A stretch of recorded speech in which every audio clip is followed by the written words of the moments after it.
सिंह राशि वालों के लिए 11 मई से लेकर 20 मई के बीच में ग्रहों का योगायोग क्या कुछ करने जा रहा है, कहां से आपको लाभ होने के योग है और कैसे आप अपने कर्मों को सुधार कर आप कुछ नए उपाय कर आप अपने जीवन में और उन्नति के योग बना सकते हो। देखिए, इस वक्त ग्रहों का योगायोग बड़ा विचित्र स्थिति में चल रहा है।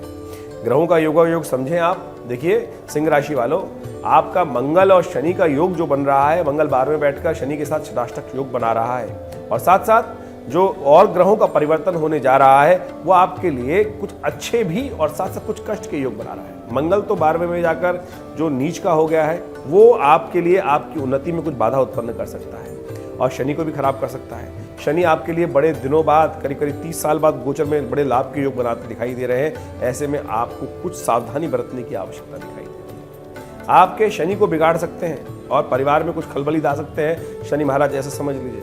एक अच्छी बात होने जा रही है कि सूर्य इन जो है ग्रह विशेष तौर पे वो बृहस्पति से आगे जा रहे हैं और वो आपके लिए बड़ा अच्छा रहेगा। बृहस्पति बड़े खुल के खेलेंगे, लेकिन राहु अभी भी बृहस्पति के साथ विद्यमान है। ऐसे में कुछ लाभ के योग बन सकते हैं शुक्र के कारण और साथ साथ और भी ग्रहों का, बुध का परिवर्तन स्थिति में जो हो रही है, उदय और विशेष तौर पर मार्गी हो जाएंगे, वो भी आपके लिए कुछ अच्छे स्थिति योग बना सकती हैं। तो आप समझ लें, केवल कुछ खास उपाय आपको करने हैं, कुछ खास बात का ध्यान रखना है, अपने अंदर आस्था जगाए रखें।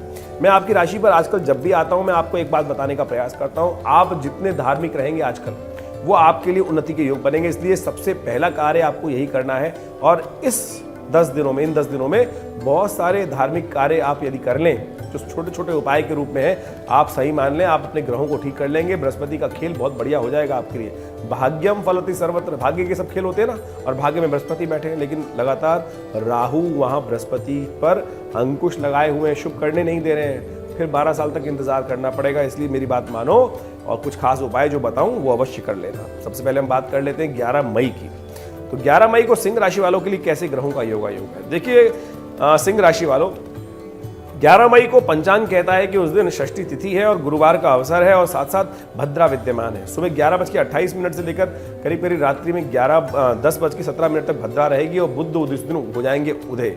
तो ये ग्रहों का योगायोग खासतौर पर दिखाता है कि आपको अपने स्वास्थ्य का ध्यान रखना चाहिए। छोटी छोटी एंजाइटीज आपको परेशान कर सकती हैं और खासतौर पे स्किन संबंधी समस्याएं वो आपको परेशान कर सकती है और आपको ध्यान रखना चाहिए अपनी सेहत का। सबसे पहले खान पान का ध्यान रखें और अपने लिवर का खासतौर पे ध्यान रखें, वो आपके लिए बहुत जरूरी है। इन सब चीज़ों का ध्यान रखते हुए कार्य करेंगे तो बहुत सुंदर योग बनेंगे। तो ऐसे में उपाय क्या करें। देखिए उपाय आपके लिए, देखिए बृहस्पतिवार का दिन है, एक सबसे श्रेष्ठ ये केले का पूजन करें और थोड़ा सा भगवान विष्णु के निमित्त भगवान विष्णु के मंदिर में जाकर उनको थोड़ा पंचामृत से स्नान कराएं, वो पंचामृत ग्रहण करें, आपका स्वास्थ्य भी ठीक हो जाएगा। कहा गया है काल मृत्यु हरणम सर्वव्याधि विनाशनम विष्णु पादुत्कम पित्वा पुनर्जन्म न विद्यते। ये औषधि है बहुत बढ़िया, इसको सेवन करने का प्रयास करें। चंद्रमा खराब चल रहे हैं, अभी 2 दिन चंद्रमा खराब है, तो इसलिए भगवान विष्णु का स्तवन करके ये लाभ ले लीजिए, लाभ मिलेगा, कल्याण होगा। हम बात कर लेते हैं 12 मई की। देखिए 12 मई का ग्रह योग विशेष तौर पर सिंह राशि वालों के लिए क्या कुछ कर रहा है वो भी समझा देते हैं और साथ में पंचांग भी बता देते हैं। शुक्रवार का अवसर है, साथ साथ जेठ का महीना चल रहा है, सप्तमी तिथि विद्यमान है। सप्तमी के साथ साथ अष्टमी भी आ जाएगी और साथ साथ कालाष्टमी का योग बनेगा। कालाष्टमी कृष्ण पक्ष की जो अष्टमी होती है वो कालाष्टमी होती है। भगवान शिव की आराधना का अवसर माना जाता है। भगवान शिव को विशेष बहुत पसंद है अष्टमी और उनकी विशेष तौर पे आराधना की जानी चाहिए, वो बड़ा कल्याणकारी योग बनाती है। आपके ग्रह दिखा रहे हैं कि आपके लिए कुछ विशेष लाभ की स्थिति बनती दिखाई दे रही है। आप यदि गौ सेवा करें तो और खासतौर पर जो पहली रोटी घर की गाय को अवश्य निकालने का प्रयास करें। देखिए शुक्रवार का अवसर है और ये उपाय इससे बढ़िया क्या हो सकता है। गौ सेवा करने से हमारे यहाँ विशेष तौर पर उत्थान के योग बनते हैं। संतान का थोड़ा ध्यान रखते हुए कार्य करें। संतान आपके लिए बहुत लकी है, संतान के लिए कुछ गिफ्ट करें, उनका थोड़ा सा निमित्त ये गौ पूजन करके कार्य करेंगे तो बहुत सुंदर संतान की उन्नति के योग बहुत बढ़िया से बनते दिखाई दे रहे हैं और आप संतान आपको थोड़ा सा हर्ष देती दिखाई दे रही है, आनंद देती दिखाई दे रही है। बृहस्पति महाराज भाग्य पे लगातार विद्यमान है और ये कहते हैं वह राहु जो महाराज रुके हुए हैं कि धर्म करो, अच्छे कार्य करो, भगवान की सेवा करो और सत्य का आचरण करो। जितना धर्म परायण रहोगे उतना ज़्यादा जीवन में कल्याण के योग बनेंगे। शनि और मंगल ठीक नहीं चल रहे हैं, षष्ठाष्टक योग है, तो मन में एंजाइटी नेगेटिविटी ना लाने दें। हल्की हल्की बातों में उच्चाट, हल्के मन में थोड़ा सा चिड़न जो उत्पन्न हो जाती है वो आपको कष्ट दे सकती है। इसलिए उस मूड के स्विंग से बचते हुए कार्य करने की जरूरत है आपको। 13 तारीख के लिए ग्रहों का योगा योग दिखा रहा है कि शनिवार है और साथ साथ उस दिन नौमी शय है। अष्टमी और नौमी एक साथ पड़ेंगी, नौमी शय हो जाएगी। लेकिन चंद्रमा का परिवर्तन जो है वो आपके लिए बेहद शुभ रहेगा। शनि और चंद्रमा की युति जो है वो आपके मन को शांत करेगी और मन में चल रही एंजाइटी को दूर करने का रास्ता बन सकता है। ऐसे में यदि आप थोड़ा बहुत और पुण्य कर लें, थोड़ा बहुत अच्छा कार्य क्या कर लें, थोड़ा बहुत कोशिश करें, उड़द की दाल का दान कर दीजिए, शनिवार का अवसर है। और यदि कोई काले कपड़े का दान कर दीजिए, पीपल के पेड़ के पास जाकर एक दिया जला दीजिए, तो ये बड़े कल्याणकारी योग बनेंगे। लेकिन एक बात का ध्यान रखना है आपको इस समय, देखिए किसी भी कारण से झगड़ा ना होने दें। मन में जो थोड़ा सा एंजाइटी बढ़ रही है क्योंकि मंगल लगातार नहीं चल रहा है, डिप्रेशन में ले जा रहा है आपको, ऐसे में कोशिश ये कीजिए सबके साथ शांति के साथ, कोई अलग बात बोल भी दे, हार्ड बात बोल भी दे तो भूल जाइए, एक चुप 100 को हरा सकता है। इस बात का ध्यान रखते हुए कार्य करें, यही सबसे बड़ा उपाय है। 14 मई को ग्रहों का योगा योग दिखा रहा है कि विशेष तौर पर ये बहुत ही परिवर्तन का समय है और आपका जो ग्रह है वो परिवर्तन की तरफ जा रहा है। और इस छुट्टी के दिन रविवार का अवसर है, दशमी तिथि विद्यमान है और चंद्रमा इत्यादि बड़े शुभ ग्रह योग बना रहे हैं। आप जितना शांत होकर काम करेंगे उतना बढ़िया आपको लाभ प्राप्त हो सकता है। लेकिन अड़ियलपने से बचते हुए कार्य करने की जरूरत है। कहीं भी अड़ना आपके नुकसानदायक स्थिति बन सकती है। और ऐसे में एक बात का ध्यान रखें, लोगों से मिलने का प्रयास करें, लोग आपके लिए कुछ ना कुछ नया कार्य जोड़ सकते हैं। कोई बड़ा व्यक्ति आपके संपर्क में आ सकता है और वो जो आपके कार्यों में आगे बढ़ने में सहयोग प्रदान कर सकता है। इस बात का आपको ध्यान रखते हुए कार्य करना है।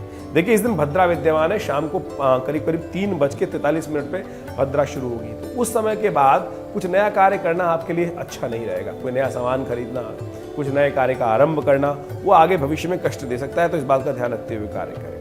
15 मई को ग्रहों का योगा योग विशेष तौर पर सिंह राशि वालों के लिए ऐसा योग बना रहा है कि बहुत परिवर्तन का समय है। देखिए सूर्य परिवर्तित होने संक्रांति है उस दिन और सूर्य परिवर्तित होकर वृषभ राशि में जा रहे हैं और ये आपके लिए बड़ा शुभ योग बना रहे हैं। वृषभ राशि में जाने से बृहस्पति से अलग हो जाएंगे और बृहस्पति भाग्य में और बढ़िया रास्ता बनाने का कुछ न कुछ मार्ग बनाएगा।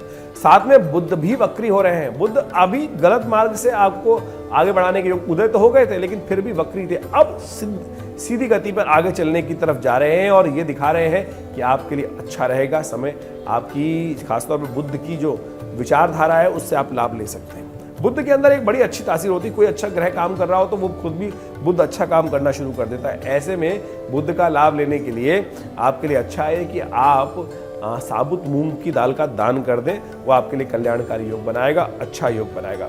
और इस दिन ग्रहों का प्रभाव जो है विशेष तौर पे समझें, वो जो परिवर्तन की तरफ जा रहा है ये स्वास्थ्य के लिए थोड़ा कष्टकारी हो सकता है क्योंकि चंद्रमा का परिवर्तन हो रहा है। चंद्रमा सुबह 3 बजे के आसपास परिवर्तित करेंगे और वो आपके अष्टम भाव में जाएंगे और अष्टम भाव में जाकर थोड़ा सा कष्ट दे सकते हैं। 6ठे, 8वें, 12वें चंद्रमा गोचर में ठीक नहीं माने जाते, तो इसका ध्यान रखते हुए कार्य करें।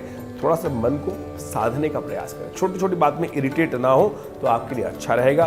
तो इस बात का ध्यान रखते हुए कार्य करना चाहिए आपको। वहीं हम 16 तारीख की बात करें तो 16 तारीख मंगलवार का दिन और साथ साथ ये मंगलवार बेहद खास है। जेठ के मंगलवार जितने भी होते हैं उन सबको बुढ़वा मंगल कहा जाता है और बुढ़वा मंगल हनुमान जी को प्रसन्न करने के बहुत अच्छे दिवस हैं। देखिए इन दिनों मंगल नहीं चल रहे हैं शुभ, मंगल चल रहे हैं कर्क राशि में, नीच के हो जाते हैं और शनि के साथ षष्टक योग बना रहे हैं। ऐसे में हमने कई वीडियोस बना के कहा है आपको कि आप विशेष तौर पर हनुमान जी की आराधना करने का प्रयास करें और बुढ़वा मंगल तो खास तौर पर बहुत श्रेष्ठ है। जेठ में इस बार 4 मंगल पड़ रहे हैं, चारों के चारों मंगल बड़े ही कल्याणकारी रहेंगे। ऐसे में भीम ने भी भगवान की आराधना कर कर हनुमान जी को प्रसन्न कर लिया था, अपने पक्ष में कर लिया था। वैसे तो हनुमान जी हमेशा ही सत्य धर्म के पक्ष में रहते हैं लेकिन उनको मनाना भी पड़ता है, हठी हैं थोड़े से, तो इसलिए बुढ़वा मंगल में उनको प्रसन्न करने का रास्ता बनता है।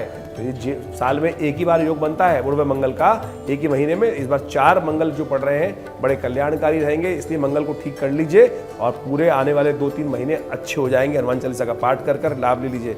ग्रह दिखा रहे हैं आपको खास तौर पर कई प्रकार के ऐसे में कुछ योग बन सकते हैं क्योंकि सूर्य परिवर्तन की तरफ चले गए हैं और बृहस्पति अपना खेल अच्छा सा कर रहे हैं और ऐसे में जो हमने उपाय कहा है उससे धर्म की वृद्धि होगी और आपके भाग्य से बहुत सारे कार्यों में लाभ प्राप्ति के योग बन जाएंगे। लेकिन एक बात का ध्यान रखिएगा, कुछ बेकार के कार्य भी आपके पल्ले पड़ सकते हैं, उनसे बचने का प्रयास कीजिएगा। ये नहीं कि जनमानस की सेवा ही करते चले जाएं, अपने लिए भी कुछ सोचने का प्रयास कीजिए, तब कल्याणकारी योग बनेंगे।